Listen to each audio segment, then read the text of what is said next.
अपने पेनक्रियास को कैसे तंदुरुस्त रखें, कैसे हेल्दी रखें, बीटा सेल्स जो हैं हमारे पेनक्रियास में उनको कैसे तंदुरुस्त रखें, उनको कैसे हेल्दी रखें। ये थी आज की रिक्वेस्ट, बहुत ही इंपॉर्टेंट रिक्वेस्ट जो कि मिस्टर हेमंत शर्मा जी की तरफ से आई थी। Sharma ji, lot of thanks. It is an important request, in very important suggestion. ये जो टॉपिक आपने दिया ना डिस्कशन का, आई थिंक होम्योपैथी में ऐसा कुछ वीडियो या कोई इंटरनेट पे खास इंफॉर्मेशन नहीं है जो कि अपने पेनक्रियास को हेल्दी रखने की दवाएं बताएं। और इनका ये भी था सवाल, the second part of the question was कि कैसे हम रीजनरेट कर पाएं अपने बीटा सेल्स को। देखिए, हमें मालूम है बीटा सेल्स जो पेनक्रियास के अंदर रहते हैं वो इंसुलिन नामक हार्मोन बनाते हैं, हमारे ब्लड ग्लूकोज लेवल्स को नॉर्मल रखने में वो हमारी मदद करता है। तो हम अपने पेनक्रियास का क्यों ना ख्याल रखें, कैसे बीटा सेल्स को तंदुरुस्त रखें, उन्हें तगड़ा रखें टू स्ट्रेंथन देम, और कैसे हम रीजनरेट कर पाएं मोर बीटा सेल्स सो दैट आने वाले समय में कोई दिक्कत ना आए। ये बहुत इंपॉर्टेंट, मैंने इस सजेशन इसलिए ली क्योंकि लास्ट मैंने पेनक्रियाटाइनम के ऊपर डिस्कशन की थी, वो भी रिक्वेस्ट आई थी। तो pancreatinum is related to the function of the pancreas, ठीक है।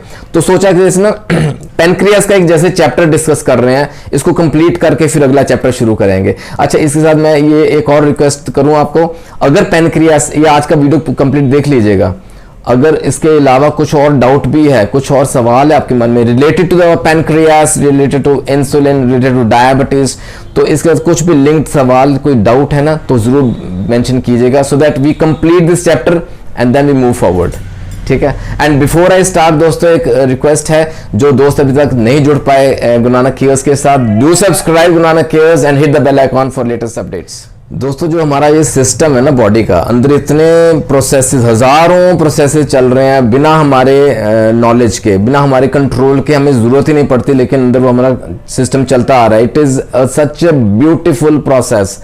ये परमात्मा की इतनी अजब सी देन है ना, बेमूल्य, इसका कोई हम मूल्य नहीं आंकन कर सकते। ये ना बचपन से, like since my childhood days, एक अट्रैक्शन थी कि एक जिज्ञासा थी कि क्या सिस्टम है, कैसे चलते हैं प्रोसेसेस, शुरू से ही। And I used to admire, I used to adore these processes. अब एक सिंपल सी एग्जांपल से स्टार्ट करते हैं। फॉर एग्जांपल, साधारण सी एक उदाहरण है, जब हम खाना खाते हैं ना, when we ingest food, digestion का जो प्रोसेस है ना, वो स्टमक में फूड पहुंचने से पहले माउथ में शुरू हो जाता है, ठीक है। डाइजेस्टिव जूसेस आर सिक्रेटेड, पेट में आके डाइजेस्टिव एंजाइम सिक्रेट होते हैं, हमें खाबो ख्यालों में नहीं पता क्या है वो, कैसे उसको कंट्रोल करते हैं, लेकिन खुद ब खुद वो चलता रहता है सिस्टम। और कैसे वो that food breaks down into smaller particles, वो प्रोटीन्स, फैट्स, कार्बोहाइड्रेट्स, ये स्मॉल मॉलिक्यूल्स तक ब्रेक कर देते हैं उसको, सो दैट वो एब्जॉर्ब हो जाए। देखिए, पहला प्रोसेस है डाइजेशन का, उसके साथ सेकेंड प्रोसेस है दैट इज एसिमिलेशन, ठीक है ना। जो फूड डाइजेस्ट हो गया ना, उसको एसिमिलेट भी तो करना है, वो भी खुद ब खुद हो जाता है।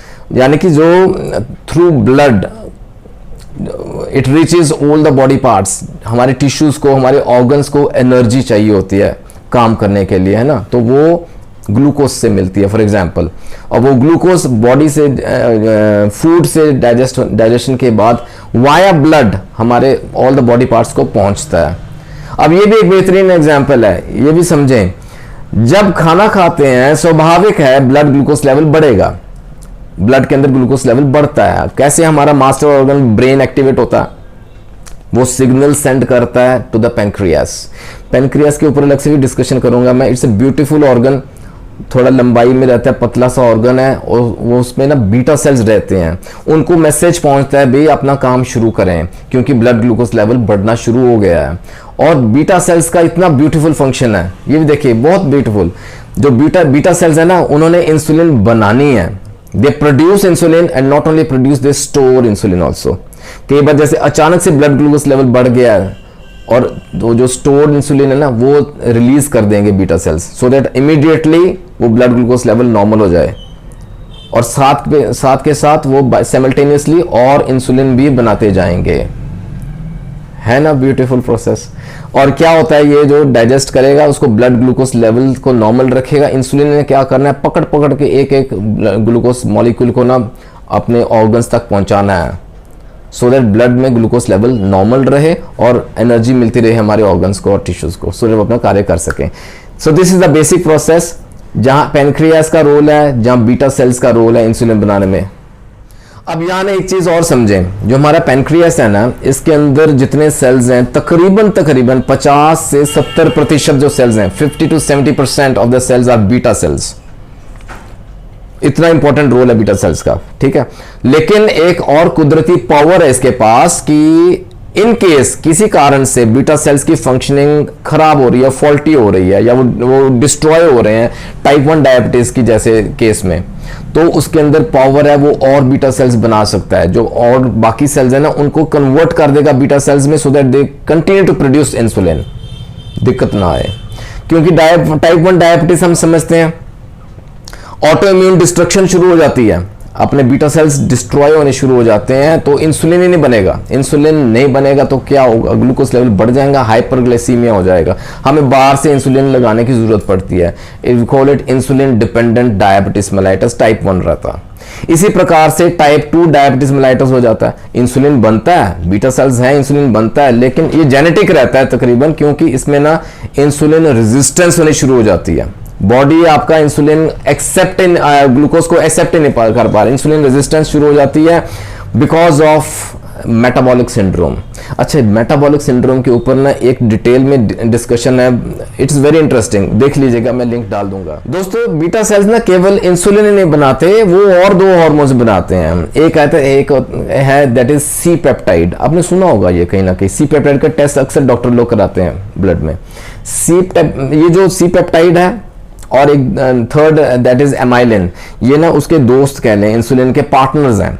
इंसुलिन समझ के क्या कार्य करता है, अब सी पेप्टाइड का रोल समझे। In short, C peptide basically, देखिए जो डायबिटीज के पेशेंट्स हैं ना, उन्हें दिक्कत रहती है। सबसे पहले क्या दिक्कत आती है, हम सब समझते हैं न्यूरोपैथी। न्यूरोपैथी के सिम्टम्स आते हैं ना, तो न्यूरोपैथी के सिम्टम्स को रोकेगा, ये प्रिवेंट करेगा सी पेप्टाइड, ठीक है। सेकेंडली, डायबिटीज की वजह से ना वैस्कुलर डिटीरियोरेशन होनी शुरू हो जाती है, उसके सिम्टम्स आने शुरू हो जाते हैं, ब्लड वेसल्स डिटीरियोरेट होनी शुरू हो जाती हैं, उसको रोकता है C peptide. C peptide insulin का फ्रेंड है, इट्स ए पार्टनर।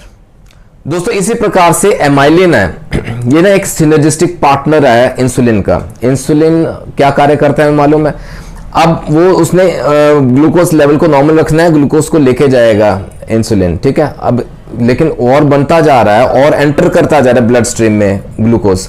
अब एमाइलिन क्या करता है, इस गति को थोड़ा धीमा करेगा, ये the rate of glucose entering the blood stream उसको स्लो करता है, उसको धीमा करता है, सो दैट इंसुलिन पे या बीटा सेल्स पे ज्यादा जोर ना आए। सो दे वर्क सिनर्जिस्टिकली, ठीक है, आपस में पार्टनर्स हैं, दोस्त हैं।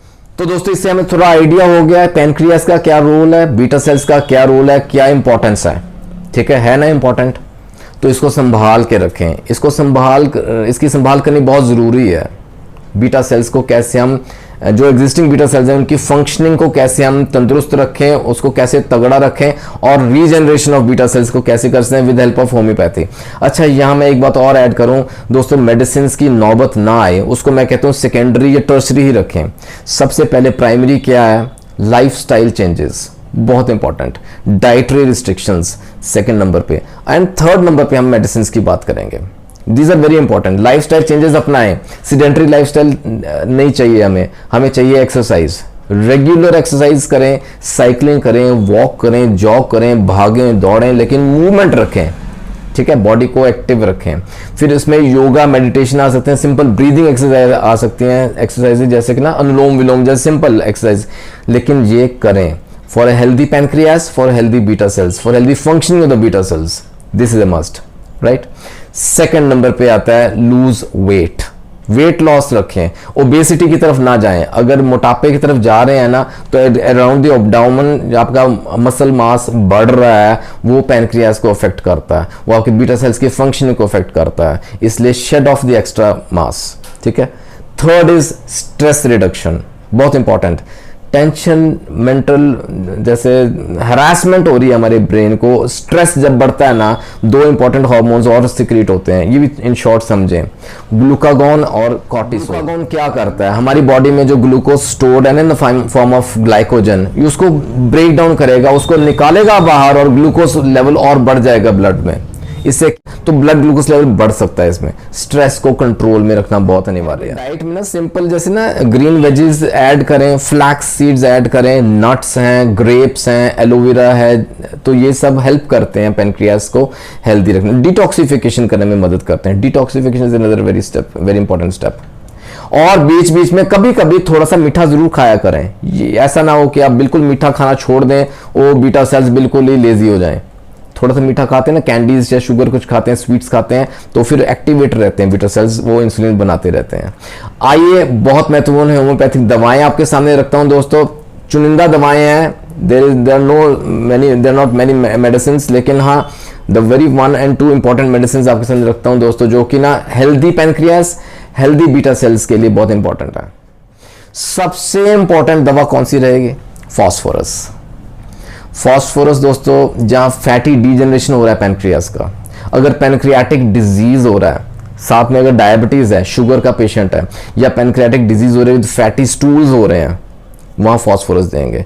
लाउड बॉर्बरिग्मी, पेट के अंदर इतना गैस बनता है ना, गोले घूमते हैं, गुड़ गुड़ गुड़ गुड़ की आवाज आती है, जोर जोर से आवाज आती है, इतनी कि साथ वाला बैठा बंदा भी कहता है भैया तेरे पेट में कुछ गैस बन रही है। ये बड़ा पर्टिकुलर सिम्टम है। और it gets worse with hot drinks, गर्म कुछ खाया, कुछ गर्म पिया, ये और बिगड़ जाता है। कुछ सिंपल सिम्टम्स हैं आपके लिए, इंफॉर्मेशन के लिए, लेकिन phosphorus the number 1 medicine for healthy pancreas. Small potency में दे, अगर कोई दिक्कत या सिम्टम्स नहीं है ज्यादा, स्मॉल पोटेंसी में दे, लगातार दें, टू कीप और बीटा सेल्स हेल्दी। और दोस्तों दूसरी इंपॉर्टेंट दवा होम्योपैथी में सिंगल बेस्ट मेडिसिन है, जो कि ना बीटा सेल्स की सिक्रीशंस को इंप्रूव करती है, पैनक्रियास के सिक्रीशंस को इंप्रूव करती है, that is iris versicolor. Iris जो है ना दवा, it has got a special affinity for the pancreas, यानी कि एक ना स्पेशल लाइकिंग है पैनक्रियास, जैसे मेड फॉर ईच अदर कहते हैं, पैनक्रियास के लिए बहुत बहुत इंपॉर्टेंट, उसके सिक्रीशंस को इंप्रूव करती है, हमारी मदद करती है। आयरिस वर्सिकुलर अगेन 30 से स्टार्ट कर सकते हैं दिन में 2 बार। और दोस्तों दो और इंपॉर्टेंट दवाएं अपने आपके सामने रखता हूं। अगर पेशेंट शुगर का है, डायबिटिक पेशेंट है ना, चाहे वो न्यूली डायग्नोज्ड है, उसके अलग से डोज रहेगी, या क्रॉनिक पुराना केस है और पैनक्रियास के फंक्शनिंग को फॉल्टी हो रहा है, उसको हैम्परिंग हो रही है, उसमें बीटा सेल्स को जैसे ना नुकसान पहुंच रहा है, the number 1 medicine here is insulinum, insulin of homeopathy. इस इंसुलिनम के ऊपर भी अलग से डिस्कशन है। याद रखें, अगर एक्यूट केस है ना, न्यूली डायग्नोस्ड कह लें, तो small trituration tablets small potency में स्टार्ट कर सकते हैं। 3x is ideal to begin with. लेकिन अगर क्रॉनिक है, अगर साथ में एसोसिएटेड सिम्टम्स और आ रहे हैं, तंग कर रहे हैं, 30C है, 200C है, 1M तक है insulinum. And second very important medicine is, अगर एसोसिएटेड डायबिटीज हो रहा है, पैनक्रियास की फंक्शन को नुकसान हो रहा है ना, फॉल्टी हो रही है फंक्शनिंग बीटा सेल्स की, साइजीजियम जैम्बोलानम। साइजीजियम बहुत बेहतरीन medicine. 1x tablets again we can start with. लेकिन अगर पुरानी समस्या क्रॉनिक है, डायबिटीज आउट ऑफ कंट्रोल हो रहा है, बाकी दवाएं भी जोड़ेंगे साथ में, लेकिन साइजीजियम हम क्यूब फॉर्म में दे सकते हैं मदर टिंचर में। दोस्तों ये तो थी इंपॉर्टेंट मेडिसिन जो कि हेल्दी पैनक्रियास को उसको और हेल्दी रखने की मदद करती है, या बीटा सेल्स को रीजनरेट करने में हमारी मदद करती है। लेकिन the final word of advice is talk to your physician. अपने डॉक्टर की सलाह के बिना कोई दवा ना लीजिएगा, क्योंकि the final dose and potency has to be decided by the physician. वो डॉक्टर ही फाइनल डिसाइड करेगा। ठीक है, आशा करता हूँ शर्मा जी एंड आपके जैसे हजारों और लोग हैं जिनके मन में ऐसे विचार थे कि पैनक्रियास को लेके कोई होम्योपैथिक दवाएं बताएं। पैनक्रेटाइनम की अलावा ये जो हेल्दी पैनक्रियास के लिए दवाएं आपके सामने रखी हैं, आशा करता हूँ आपको इसका फायदा पहुंचेगा। जुड़े रहें गुरु नानक केयर्स के साथ for more such informational videos. Again I repeat that my words कि अगर कुछ और डाउट है पैनक्रियास के साथ लिंक्ड, कोई सजेशन, कोई सुझाव, कोई डाउट, कोई सवाल, तो do mention the comment section so that हम इसको अगले लेक्चर में 1-2 लेक्चर्स में कंप्लीट करें, इसको टॉपिक को कंप्लीट करें, देन विल स्टार्ट अफ्रेश। ठीक है, जल्दी मिलेंगे दोस्तों अगले वीडियो में। अपना ख्याल रखें, टेक केयर, गॉड ब्लेस।